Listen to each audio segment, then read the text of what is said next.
Morning বন্ধুরা, অনেকদিন পর চ্যানেল শুরু করলো। এই শরীরটা ভালো ছিল না, অনেকদিন পর আমরা শুরু করছি। আশা কেমন আছেন? নিশ্চয়ই ভালো আছেন। গরম কেমন পড়ছে? ওয়েস্ট বেঙ্গলে বৃষ্টি হচ্ছে নাকি? মাঝে ওয়েস্ট মাঝে বেঙ্গল, হ্যাঁ কম বৃষ্টি হচ্ছে, হ্যাঁ। গরম খুব ওখানটা। হ্যাঁ, কেরালার দিকে বৃষ্টি চলে এসছে, ওয়েস্ট বেঙ্গলের দিকে চলে আসবে। কানপুর দিকে দেরি হবে, তাই না? গুড মর্নিং বন্ধুরা, আপনারা সবাই কেমন আছেন? আশা করি ভালো আছেন, সুস্থ আছেন এবং হাসি খুশি আছেন। অনেক দিন পর আজকে আবার নতুন ব্লগ একটা শুরু করলাম। আমি অনেক দিন 5-6 দিন আমি অসুস্থই ছিলাম, লু লেগে গিয়েছিলো শরীরে খুব, তার জন্য শরীর দুর্বল। তারপরে হচ্ছে পেটে ব্যথা, অনেক রকম প্রবলেম হচ্ছিল, বিছানা থেকে উঠতেই পারছিলাম না। সংসার আমার মেয়ে সামলাচ্ছিল। বিশ্বাস করুন, আমার মানে শরীরের কন্ডিশন মানে এমন অবস্থা হয়ে গেছিলো। যাই হোক, ওসব বলে আর শুরু করবো না। এখন মোটামুটি ভালো আছি, সুস্থ আছি, তাই আমি ভালো আজকে থেকে আবার ব্লগটা শুরু করি। তাই আমরা দুজনে মিলে আবার ব্লগ শুরু করছি।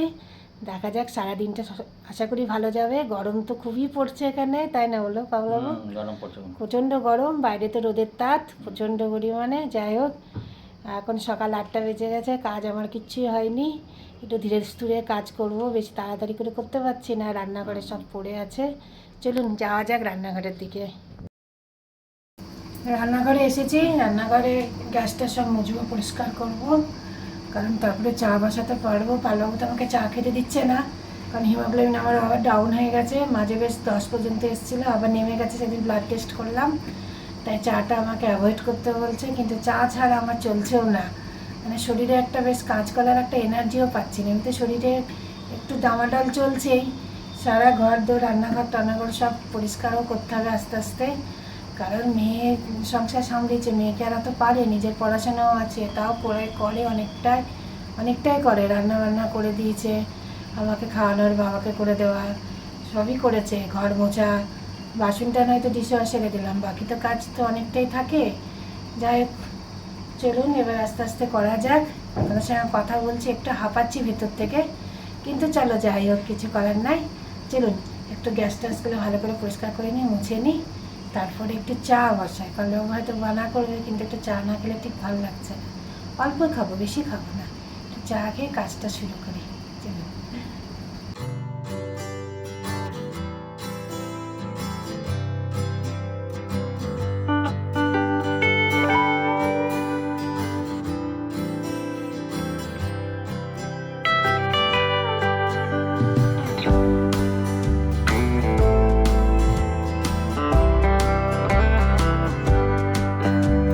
গ্যাস ট্যাস পরিষ্কার করে চা বসিয়ে দিলাম। বাসন মাজা বাকি আছে, বেশ দেখছি অনেকটাই আছে। পালবাবু তো বলবে বাসন মেজো না, কারণ কালকেও ডিশ ওয়াশার চলেছে। আর আজকে ভাবছি যে বেশি নেই খুব একটা, হাতে মেজে নিলেও মেজে নিতে পারি। রান্নার কথা এখনো কিছু ভাবিনি, কিছু নেই সেরকম সবজি টবজি। থাকার মধ্যে আছে কুমড়ো আছে, তা দেখি কুমড়োটা ভালো আছে কিনা। অনেক দিন হলো আনা হয়েছে, রান্না করে উঠতে পারিনি না, সেরকম করিনি বলতে গেলে। রান্না বান্না পারিনি, মেয়ে যেটুকু করে দিয়েছে তাই। অনেক 2-3-4 দিন তো আমি কিছু খেতেই পারিনি। লবণ এই মুড়ি জল খেয়েছিলাম, কারণ গ্যাস বানছিল, গ্যাস হচ্ছিল খুব পেটে। মানে কী বলবো, মানে শরীরে একটা অন্যরকম অস্বস্তি লাগছিল। প্রথম দিকে তো ডাক্তার দেখাইনি, ওষুধ খেয়ে পালবাবু মেডিকেলের দোকান থেকে ওষুধ নিয়ে আসছিলো, ওই ওষুধই খাচ্ছিলাম। তারপর দেখলাম যে ওই ওষুধ খেয়ে একদমই ঠিক হচ্ছে না, তখন বাধ্য হয়ে আবার ডাক্তারের কাছে গেলাম। বা ডাক্তারের কাছে যাওয়া মানে তো ব্লাড টেস্ট করতে দেওয়া। ব্লাড টেস্ট করতে দিল, বললো আপনার লু লেগে গেছে খুব, পেটে সাবধানে থাকবেন, ঝাল মশলা একদম খাবেন না। তার জন্য একদমই খাইও নি, সে একদমই প্লেন খাবারই খেয়েছি যেটুকু খেতে পেরেছি। যাই হোক, দিয়ে শরীরটা একটু সুস্থতে, এখনও একটু দুর্বল ভাবটা আছে। তাই আমি একটু চাটা করি, চা খাই, ওষুধ খাই, তারপরে রান্না দেখি। ডিম আছে বাড়িতে, ঘরের ফ্রিজে ডিম আছে, ভাবছি ডিমের ঝোল করবো কিনা তাও ভাবছি, এখনও ভেবে যাচ্ছি, এখনও কিছুই ডিসাইড করিনি। ডাল করতে হবে, ডাল নাই। আজকে কী বার যেন? আজকে শনিবার, হ্যাঁ আজকে শনিবার। সুতরাং ডালটা একটু বসাই, ভাবছি একটু মসুরির ডালই করবো পাতলা করে, সেটাই ইচ্ছা আছে। চলুন চাটা ছাঁকি, চা ফুটছে, একটু দুধ দিয়ে দিই, দুধ এখনো দিইনি।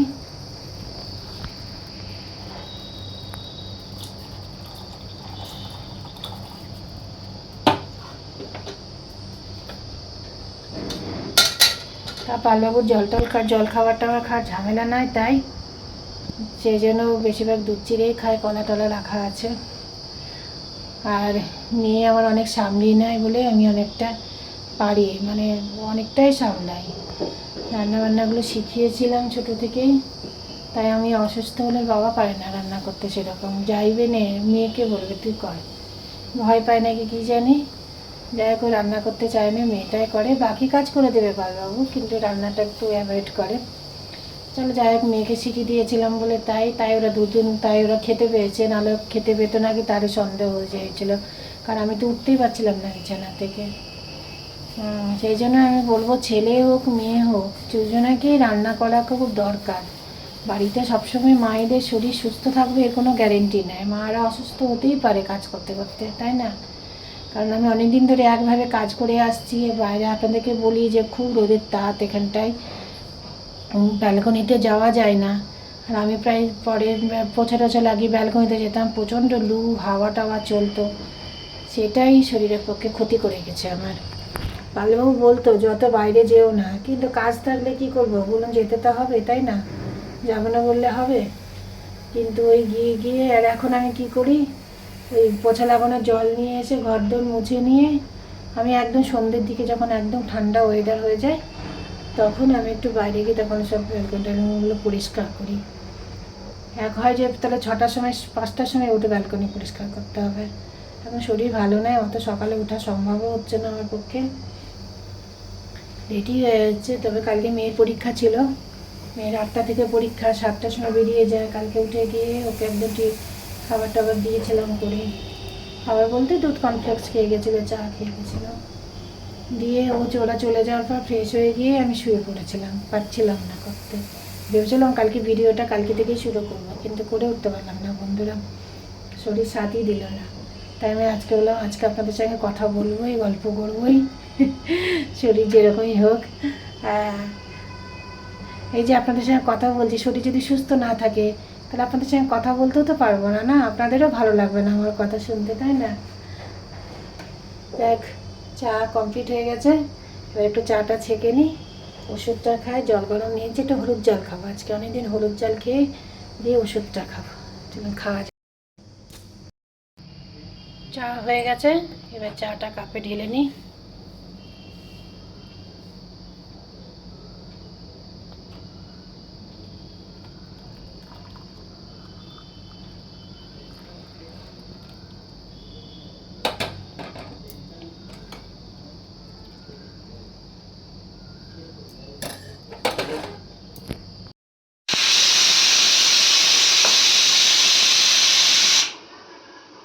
ক্যামেরা কি হয়েছে?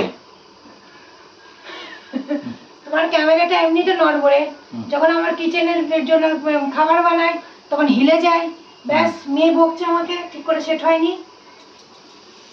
আমি তোমাকে দেখে করেছিলাম না, তুমি দেখলে করলে কি হবে, তারপরে ঘুমিয়ে গেলা, শেষটুকু কোথায় রেখেছো তুমি, ঘুমিয়ে গেলা। আমি যে কি করছি না করছি একটু দেখবা তবেই তো, আর আমি রান্না করবো না ক্যামেরা দেখবো, তাই বলো। আজকে কি তরকারি হচ্ছে দেখি যাবে। হয়তো কুমড়ো ছিল, ডাল হয়ে গেছে সেদ্ধ করা, ডালটাকে নামিয়ে নেবো। পালবাবু আম নিয়ে এসছে, আমের আচার করতে বলছে, আর এই আম এখন হয়ে গেছে আঠি, বলুন না কেটে নিয়ে আসলাম কি করে আচার করব, কেটে নিয়ে আসেনি, বলছে যে ইয়ে করে আমি বাড়িতে কাটবো, এই আঠি বাড়িতে কাটা সম্ভব? যারা আম বিক্রি করে তাদের কাছে একটা ধারালো একটা ইয়ে থাকে, ওরে ঘ্যাটঘাট করে কাটে। ওটা ওটা কিনে নিয়ে আসবো না আমি, বাবা, সেটা পালবাবুর তো জানার ক্ষমতা জানা নাই, জানবে কি করে? তা আমি বলছি যে আমটা ফেরত দিয়ে যার কাছ থেকে আমটা নিয়ে এসছো তার কাছে তুমি আমটা কাটিয়ে নিয়ে আসো আচারের জন্য, আমি বাড়িতে কাটবো। আপনি আপনারাই বলুন এই আম বাড়িতে কি করে কাটবে, কাটতে গেছে ছুরি দিয়ে কাটবে, হাত ফাত কেটে দিয়ে তার কেন কাটবেও না, কি হয়ে গেছে। যাই হোক আজকে রান্না হচ্ছে কুমড়োর তরকারি, সে কুমড়ো বাছা ছিল, পটল দিলাম, আলু দিলাম, আর কি দিলাম, কুমড়ো দিলাম, আর এই বেগুন আছে, বেগুনটা পরে কেটে লাস্টে দেবো, একটু পাঁচ তরকারির মতো। আর আমটা কেটে চেক করতে বললো, আমের চাটনি করেছি কালকে, তা আম তো আমার চাটনি করা আছে, চাটনি তো করবো না, তাই আমটা যখন কাটা হয়ে গেছে তাই মসুরির ডাল বসালাম, তো বললাম টক ডাল করে দিই। তাহলে টক ডাল করবো আর ডিম করবো নাকি? না থাক, হ্যাঁ না থাক, না এটা ভাজা করবো হ্যাঁ একটা। ঠিক আছে, পারবে না। হ্যাঁ ডিমটা করলে না এক্সট্রা হয়ে যাবে, শরীর এবার আস্তে আস্তে হাঁপাচ্ছে আর পাচ্ছে না, মানে এখনো শরীর পুরোতরে পুরো একেবারে পুরোপুরি তো সুস্থ তো হইনি আমি, এখনো শরীরের মধ্যে উইকনেস ভাবটা এখন অনেকটাই আছে। তা এতগুলো রান্না করতে অনেক বেলা হয়ে যাবে। তাহলে বন্ধুরা চলুন এখন রান্না বান্না বসিয়ে দিই, প্রায় 11টা বাজছে, অনেক দেরি হয়ে গেছে। চলুন তাহলে বন্ধুরা এখন ঘড়ির কাঁটা প্রায় 12টা বাজতে চললো। রান্না বলতে পাঁচ তরকারিটা হয়ে গেছে, এই দেখুন। এর মধ্যে গরম ঘি, গরম মশলা, একটু ভাজা মশলা দিয়ে দিলাম যেটা রাখা থাকে। ভেবেছিলাম ডিম করব না, তবু মেয়ের খাওয়ার অসুবিধা হবে বলে ডিমটা করলাম। ডিম সেদ্ধ হয়ে গেছে, ডিমের রান্নাটা করবো। মশলাটা করা আছে, পেঁয়াজ রসুন পেস্ট আছে, অসুবিধা হবে না বেশিক্ষণ। আর এই যে ডালটা সেদ্ধ করে রাখা আছে, এবার টক ডাল সর্ষে দিয়ে করব। আর কালকে এই কাঁচা লঙ্কাগুলো সব ধুয়ে দিয়েছিলাম, এবার আমি ওই কৌটোতে ন্যাপকিন দিয়ে রেখে দেবো, নাহলে খারাপ হয়ে যাবে। অনেকটা এই কাঁচা লঙ্কাটা না ঝাল আছে। এর আগে যে পালবাবু মোটা মোটা কাঁচা লঙ্কাটা এনেছিল ওটা ঝাল কম ছিল, কিন্তু এটাতে বেশ ঝাল আছে। তো কালকে ভালো করে ধুয়ে দিয়েছি, যেগুলো একটু খারাপ হয়ে গেছে, যেগুলো খারাপ হয়ে গেছে এগুলো বাদ দিয়ে দেবো, দিয়ে বাকিগুলো সব কৌটোতে ভরে রাখবো। এই যে পাঁচ তরকারি, একটু প্রত্যেকে ভাজা মশলা দিয়ে দিলাম। এখানে ডিম সেদ্ধ হয়ে গেছে। আর কালকে টমেটো চাটনি করেছিলাম, টমেটো না আমের চাটনিটা করেছিলাম, আমি দেখছেন আঠি হয়ে গেছে সব। তাই এটা দিয়ে বুঝি কিছু করব না, এই দিয়ে পাঁচ তরকারি, টক ডাল আর ডিমের কারিটা করব একটু ভালো করে। ডিমের কারি করবো বলছে পালোবাবু বলছে ডিমের কারি যদি করো তাহলে মেয়েকে দিয়ে করিও, কারণ মেয়ের বেশ একটু ভালো করে করেছিল সেদিন, বেশ একটু মশলা টশলা দিয়ে পালবাবু তার খেতে খুব ভালো লেগেছিলো। তাই বলছিল ডিমের ঝোলটা মেয়েকে দিয়ে করিয়ে। তো মেয়ের আজকে মন ভালো নয়, সকালবেলা একটু বকা খেয়েছে, একটু বকেছি, দরজা বন্ধ করে কাজ করছে যাতে আমি ঢুকতে না পাই। সকাল থেকে চাটা কিছু খেলো না এর আগের জন্য। যাই হোক আমি কিছু বলবো না। আর আমি এখন ছাতু জল খেলাম, ডাক্তার আমাকে বলেছে আপনার টক দই বা লস্যি টাইপের খেতে, তারপরে ছাতুর জল খেতে, জল বেশি করে খেতে, ডাবের জল, এই ধরনের যত পরিমাণে জল খেতে। তা আপনারা তো দেখেছেন আমি ছাতুর জল অনেক দিন আগে থেকেই খাচ্ছি, লেবু দইয়ের শরবত বানিয়েও খাচ্ছি, তবু যে কেন এরকম ঘটনা ঘটলো আমি জানি না। যাই হোক এখন হলে তো আর কি কিছু করার নাই। এখন ছাতুর জল খেয়ে পেট একটু ভরলো, যেহেতু সকাল থেকে এখনো জল খাবার কিছু খাইনি। দেখি খাওয়ার ইচ্ছাটা কমে গেছে, যদি একটু ইচ্ছা করে তো একটু মুড়ি খাবো তরকারি দিয়ে। মেয়েও খাইনি, দেখি মেয়েকেও জিজ্ঞেস করি। চলুন ডিমটা তাড়াতাড়ি ডিমটার ডালটা রান্না করি, সমানে আপনাদের সঙ্গে কথা বলছি, সমানে ঘামছি, এত গরম হচ্ছে। জানলাপালা সব বন্ধ করে দিয়েছি কারণ ওই দিক থেকে খুব তাঁত আসে। চলুন বাকি কাজটুকু সারতে লাগি। To the city streets, we began to feel the fire. We rise like tall buildings as the chemicals they take us higher.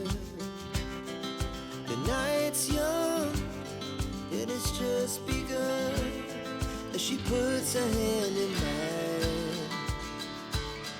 We wanna chase the night, wanna dance to the light, pull the stars from the sky, just two hearts running wild. Never sleep, never stop, as we shout from the top. We're gonna be two hearts running wild.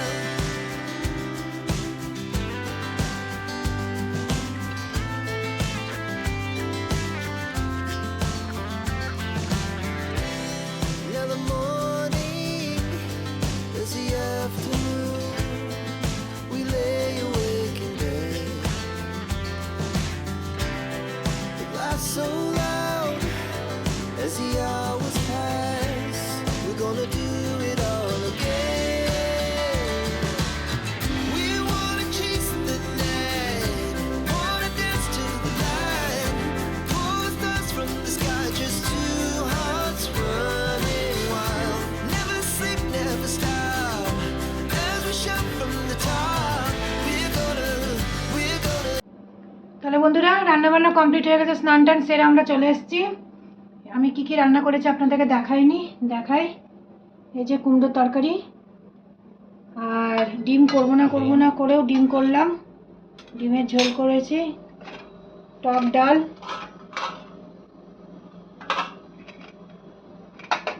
আর কালকেকার আমের চাটনি, আর এই টক ডালের সঙ্গে একটু আলু ভাজা করলাম, কারণ টক ডালের সঙ্গে একটু ভাজা না হলে ভালো লাগে না খেতে, তো একটু ভাজা করলাম যাতে সবাই একটু ভালো করে খেতে পারে। এই হচ্ছে রান্না। এখন অনেক বেলা হয়ে গেছে, শরীরটা ভালো নয় বলে একটু ধীরে ধীরে কাজ করতে করতে একটু সময় হয়ে গেল। তাও তো মেয়ে আজকে ঘর মুছে দিয়েছে। তাহলে বন্ধুরা চলুন আমি খাওয়া দাওয়া দিতে লাগি, সবারই খিদে পেয়েছে। গুড ইভিনিং বন্ধুরা, এখন বিকেল 7টা বেজে গেছে, 7টার বেশি হয়ে গেছে। আমি রেডি হয়েছি, আমি আর মেয়ে একটু বাইরে যাচ্ছি, বাড়ির কাছাকাছি একটু পার্লারে যাব, কারণ অনেক দিন যাইনি, মুখটা যেন আরও বেশি অসুস্থ লাগছে তার জন্য। আর পালবাবু কোথায় যাচ্ছে? হাঁটতে যাচ্ছি। হ্যাঁ, পালবাবু সন্ধ্যাবেলা যে হাঁটতে যাওয়ার, সেটা হাঁটতে বেরোচ্ছে। বাড়িতে সন্ধ্যে টন্ধে সব দেওয়া কমপ্লিট। যাই, একটু বাইরে বেরোলে মনটা ফ্রেশ লাগবে, অনেক দিন ধরে বাড়িতে আছি তো। মেয়েও বলছে মা চলো একটু বেরিয়ে আসি, তাই আমি আর মেয়ে একটু যাচ্ছি। আর ওই টেলারের কাছেও যাব, চুড়িদারটা বানিয়েছিলাম, প্যান্টটা গন্ডগোল করেছে একটু, সেটাও ঠিক করাতে। তুমি কিছু বলবে? না ঠিক আছে, হ্যাঁ, তাহলে বন্ধুরা চলুন একটু ঘুরে আসা যাক।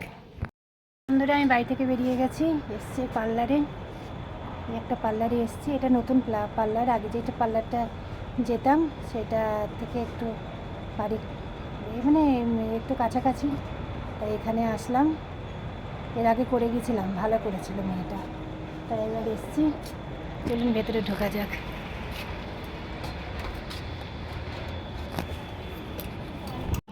তাহলে বন্ধুরা এখন ঘড়ির কাঁটা প্রায় 9:30 বেজে গেছে। মাঝখানে দেরি হয়ে গেল, পার্লার থেকে আসতে দেরি হয়ে গেছে। ছিল বাড়ির কাছে, তবু আসতে দেরি হয়ে গেল। তারপরে বোনের ফোন আসলো, বোনের সঙ্গে একটু কথা বলছিলাম, দিয়ে আটা মাখবো। আর টক ডাল আছে, টক ডাল পালবাবু রাতেতে যদি টক ডালটা খায় তাহলে হয় আপনার অ্যাসিডিটি হয়, এই জন্য আর টক ডাল না করে রুটি করছি। আর এই যে দিনের পাঁচ তরকারি আছে, আর ডিম আছে, ডিমের আছে একটা ডিম, আর ঝোলও আছে। আর মেয়ের আবার এসব খাওয়া হবে না, তার জন্য আবার আলু পরোটা করবো বলে আলু সেদ্ধ করে দিলাম, একটু ফ্যানের তলায় ঠান্ডা করতে দিতে হবে, দিয়ে এটাকে আলু পরোটা করে দেবো ওকে। এই হচ্ছে, এখন পেঁয়াজ টেয়াজ কাটা বাকি আছে, অনেক কিছু বাকি আছে, ওগুলো মেয়েকে দিয়ে করাবো। যাই হোক, এবার আমি একটু আটাটা মেখে রুটিগুলো করতে লাগে। বন্ধুরা এখন ঘড়ির কাঁটা প্রায় 10টা বেজে গেছে, 10:30 বাজতে চললো, হয়ে গেছে মোটামুটি। দেখেন আলুর পরোটা একটা হচ্ছে লাস্ট, আর পালবাবুকে খেতে দেওয়া হয়ে গেছে, পালবাবু খাওয়া হয়ে গেছে, উঠে পড়েছে। মেয়েকেও আলু পরোটা ভেজে দিলাম গরমা গরম, সেও খাচ্ছে। এবার আমি একটু ফ্রেশ হবো, দিয়ে এবার আমি একটু খাবো। আগে গ্যাস ট্যাসগুলো পরিষ্কার করে নেবো, জায়গাটা আগে ক্লিন করে নেবো ভালো করে, তারপরে তখন খাবো। নাহলে যতক্ষণ এগুলো রান্নাঘরটা পরিষ্কার না হবে ততক্ষণ খেয়ে আমি শান্তিও পাবো না, আর খেয়ে দিয়ে ওঠে না, আর ভালো লাগবে না তখন করতে। যাই হোক, আজকের মতো আমি এখানে ব্লগটা আজকে শেষ করব বন্ধুরা। যা করলাম আপনাদের সঙ্গে শেয়ার করলাম। আজকে শরীরটা মোটামুটি একটু ভালোই ছিল, তার জন্য আজকে বাইরে বেরোলাম। সত্যি বাইরে বেরিয়ে একটু ভালোও লাগলো মনটা। আর একটু ইচ্ছা ছিল একটু এদিক ওদিক যাবো, কিন্তু যেহেতু রাত্রি হয়ে গেছিলো, আর এখানে এত গরম পড়ছে, 7টা 7:30টার আগে বাড়ি থেকে বেরোনো যাচ্ছে না, বেরোতে দেরি হয়ে গেছে। আজকে দেখুন পার্লার থেকে এসেছি বলে মুখটা একটু ক্লিনও লাগছে, পরিষ্কার লাগছে, নাহলে কদিন ধরে এগুলো বেড়েও গেছিলো, আর যেন মনে হচ্ছে অসুস্থ তো ছিলাম, যেন মনে হচ্ছে আরও রুগী ভাব। হ্যাঁ, সেই জন্য আমি বললাম চল আজকে করেও আসি। মেয়ের এখনও পরীক্ষা, আর লাস্টে পরীক্ষাটা এখনও হতে দেরি আছে, দিয়ে ও বললো মা চলো, তাই আজকে গেলাম। যাই হোক, আজকে যাওয়ার কোথায় ছিল, কিন্তু রাত্রি হয়ে গেছে বলে বাড়ি চলে আসলাম। আর আপনারা তো জানেন এইসব তরকারি ডিম এসব খাবে না, আজকে ডিম খেলোই না দিনের বেলায়, ওই ডাল আলু ভাজা চাটনি দিয়ে ভাত খেলো, কিছুতে সে ডিম খেলো না, পাঁচ তরকারিও খেলো না, দিয়ে মুখ ভার। যে কী খাবো, তখন ওকে খুশি করার জন্য তখন আমি বললাম তাহলে ঠিক আছে, 4টে আলু, 2-3টে আলু সেদ্ধ করতে দিচ্ছি, তোকে আলুর পরোটা করে দিচ্ছি গরমা গরম, তাতেই ও খুশি হলো। নাহলে একটা খেত কোনো রকমের রুটি, ওই পাঁচ তরকারি দিয়ে আর খাওয়ানো যেত না ওকে। যাই হোক, এ তো বাচ্চাদের হাল ঘরে প্রত্যেকটা বাড়িতেই এরকম প্রবলেম। আপনারা বলবেন কার বাড়িতে এসব প্রবলেম থাকে, অবশ্যই জানাবেন। আমার তো মনে হয় এরকম প্রবলেম প্রায় ঘরেই হবে হয়তো, কারণ বাচ্চাদের খাওয়া দাওয়া নিয়ে প্রবলেম থাকে, মায়েদের সেগুলো একটু ইয়ে করতেই হয়, কিছু করার নাই। যাই হোক, আমরা যা যা করলাম আজকে আপনাদের সঙ্গে শেয়ার করলাম। অবশ্যই বলবেন কেমন লাগলো। যদি ভালো লাগে তাহলে একটা like, share, comment and subscribe অবশ্যই করবেন। কালকে আবার একটা নতুন ব্লগ নিয়ে আমি আসবো। আর অবশ্যই ভালো থাকবেন, সুস্থ থাকবেন এবং হাসি খুশি থাকার অবশ্যই চেষ্টা করবেন। আমিও ভালো থাকার অবশ্যই চেষ্টা করব। তাহলে আজকের মতো শুভরাত্রি, বাই।